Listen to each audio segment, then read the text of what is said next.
So the topic of my presentation is the natural history of psoriasis, insights into clinical and genetic markers.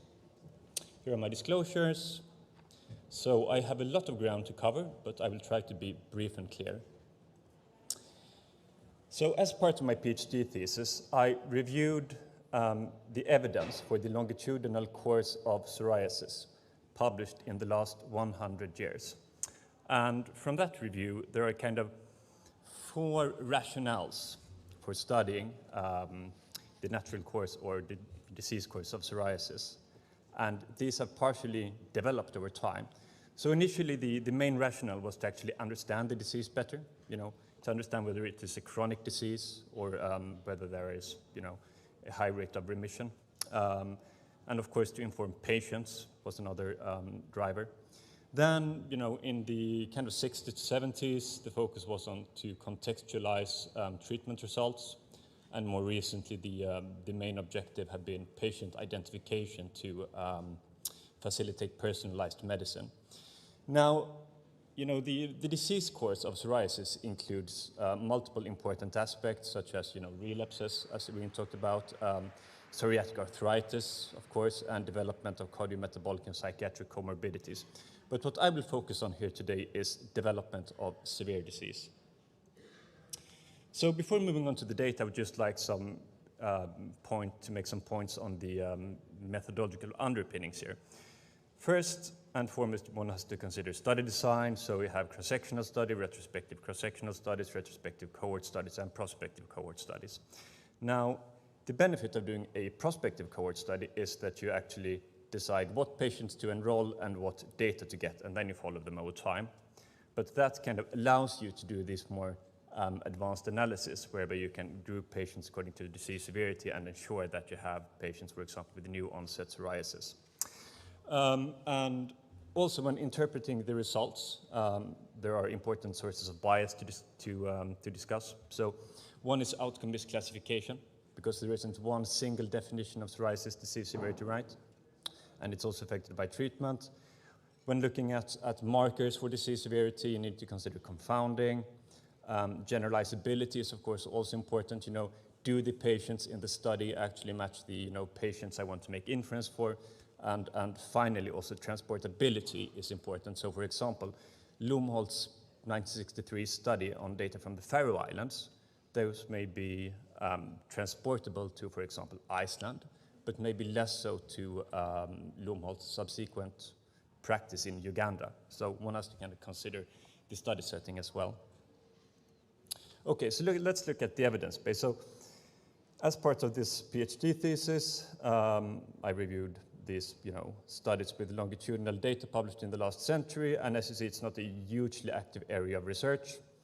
And there's 12 published studies about every 5 years. And in terms of geographic dispersion, most of them are from Western Europe and the US.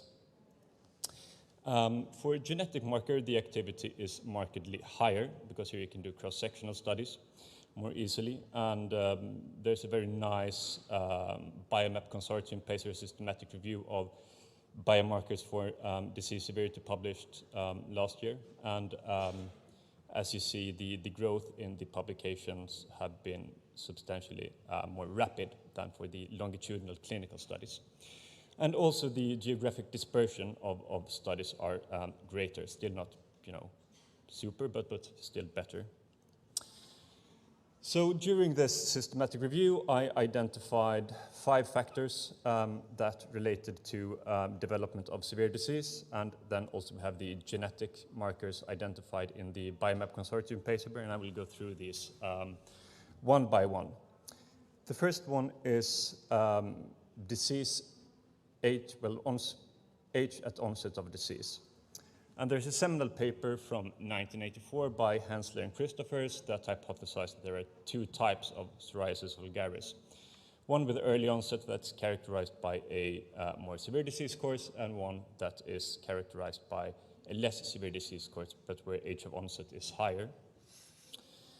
That wasn't the first study to systematically explore this notion, but the first that I found is actually from the British Journal of Dermatology. And here, from 1958, and as you can see, this study found that patients at a very early age of onset had a very high prevalence of severe psoriasis, and that decreased quite rapidly thereafter. Then, Lumholt in his 1963 study, and I think it's nice to highlight that study because I know that the IPC commemorated this study by, arranging a trip to the Faroe Islands, and he actually found the same relationship, that patients with a very early age of onset had a high prevalence of severe disease later in life compared to patients who have a later onset. And, this relationship between age of onset and disease severity still seem to hold, because the newest paper in the area that I'm aware of was published this year in JEADV by an Italian group. And they found that the time to progression to severe psoriasis from mild psoriasis was actually higher in patients who had an age of onset before the age of 40 compared to patients who had a later onset. Okay, so let's move on to male sex then. And the best evidence for this, in my mind, actually comes from cross-sectional studies. And there is a study on Swedish data on the SORIG register that showed that men actually had, regardless of age, had higher PASI scores than women. And this relationship also held when they controlled for confounding. And again, this is not a very new notion, and there's a study from as far back as 1945 that found that patients with continuous symptoms, among those, more men required hospitalization, i.e. have more severe disease than women. And yet again, this relationship appears to hold over time, because in this most recent paper, you see the same trend that, men have a higher likelihood than women to transition to severe psoriasis from mild psoriasis. Next up is obesity. And there's quite strong evidence from cross-sectional study that patients with mild psoriasis, and particularly severe psoriasis, have a higher prevalence of obesity compared to patients from the general population. And also there are data from a systematic review and network meta-analyses, where the researchers included randomized controlled clinical trials on lifestyle interventions in patients with psoriasis, and those lifestyle interventions aimed to lose weight.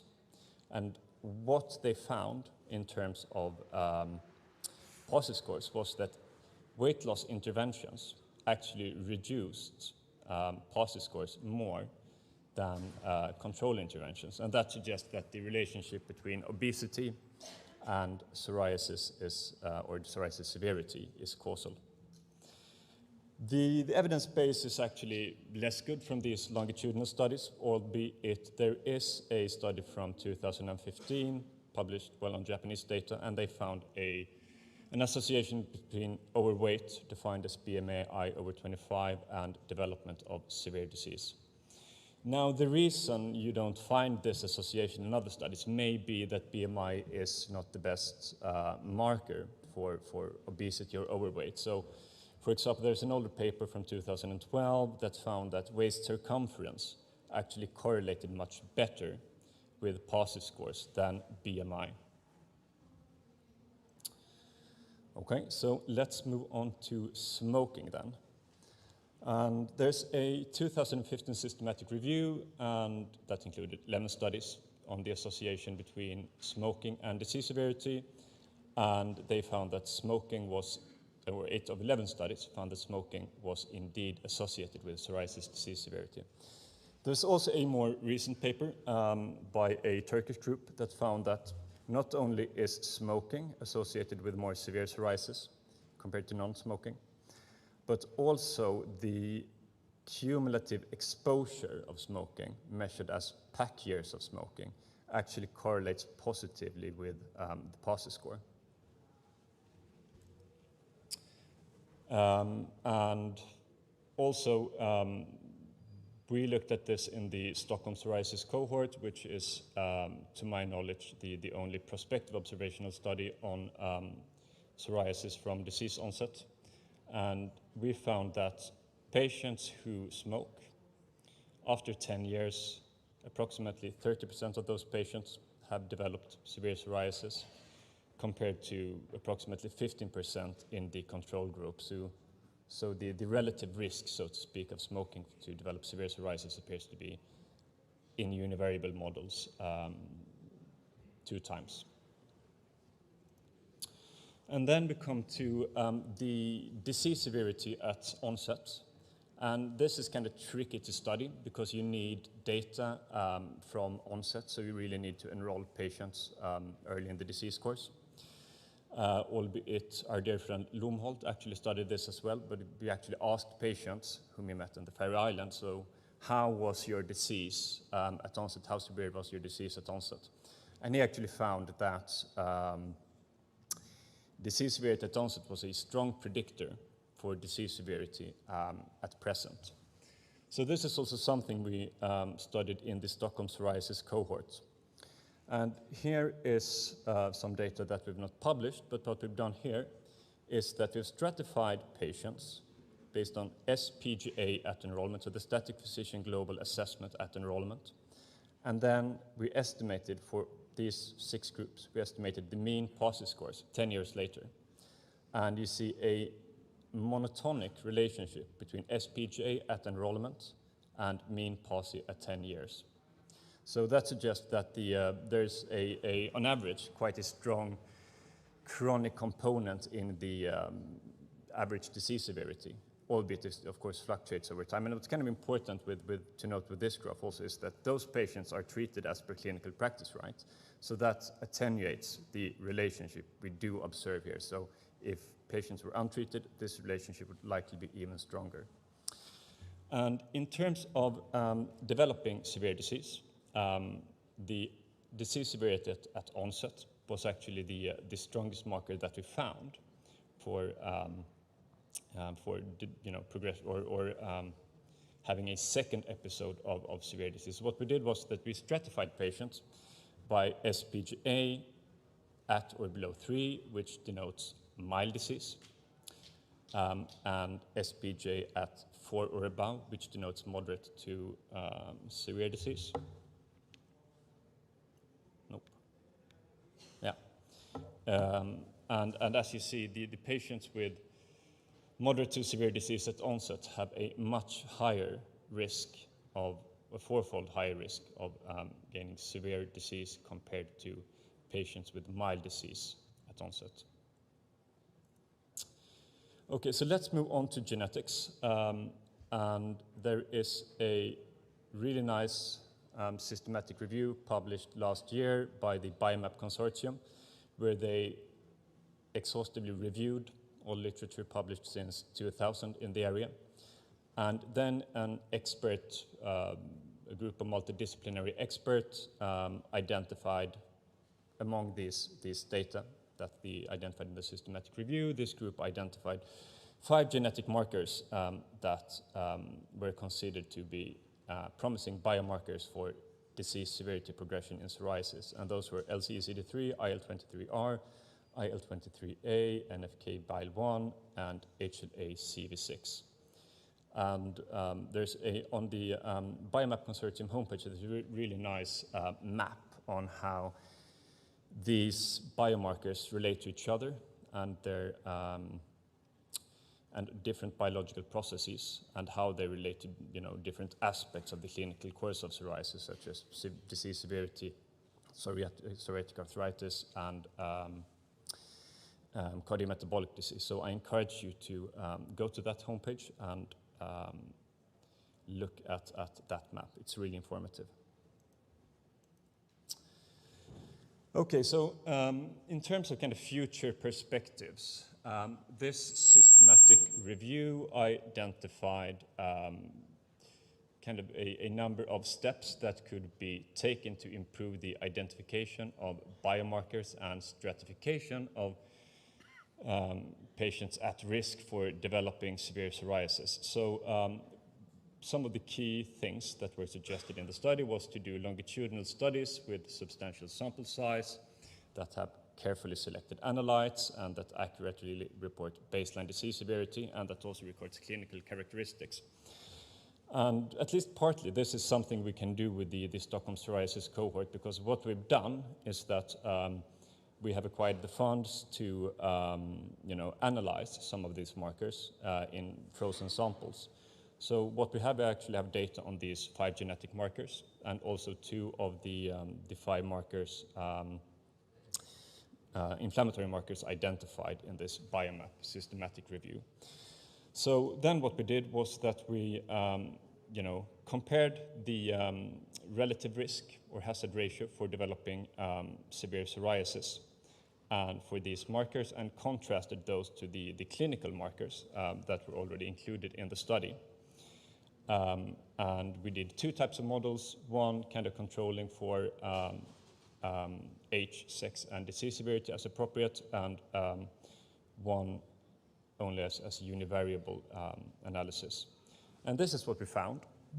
And I think what kind of jumps out directly is that onset disease severity is actually, in this study, the strongest predictor for a future episode of severe psoriasis.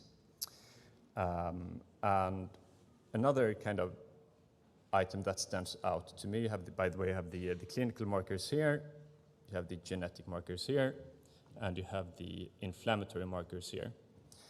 But what you do see is that when you control for disease severity, the point estimates for the different markers, here, especially for the biomarkers, they don't change that much. So that kind of suggests that these biomarkers do not really measure, they don't correlate with the concept of onset disease severity. So there are probably other biomarkers out there that do that and can kind of, would actually affect this relationship here that we observe.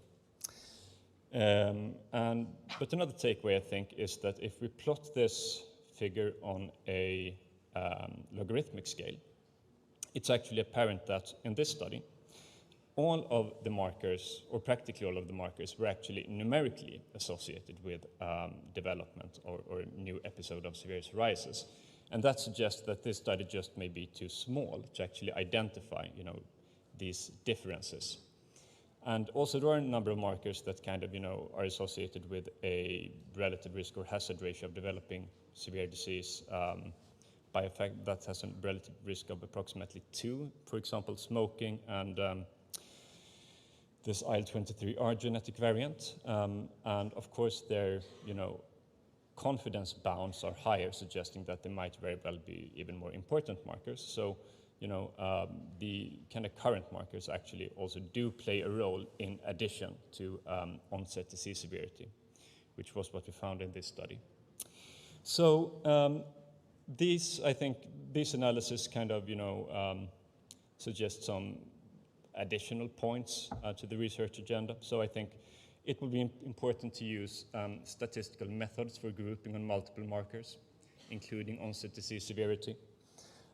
And as also identified in the BioMap Consortium systematic review, biomarker discovery is still important. And also I think that, in this context or in this research area, sharing patient-level data may be difficult because, there are privacy concerns when you have so many markers simultaneously. But still, better dissemination of metadata from completed and ongoing studies could facilitate cooperation of exploration and validation studies.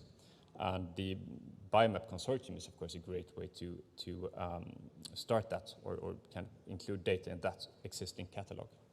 So with that note on hope for improved collaboration, I would like to conclude this presentation.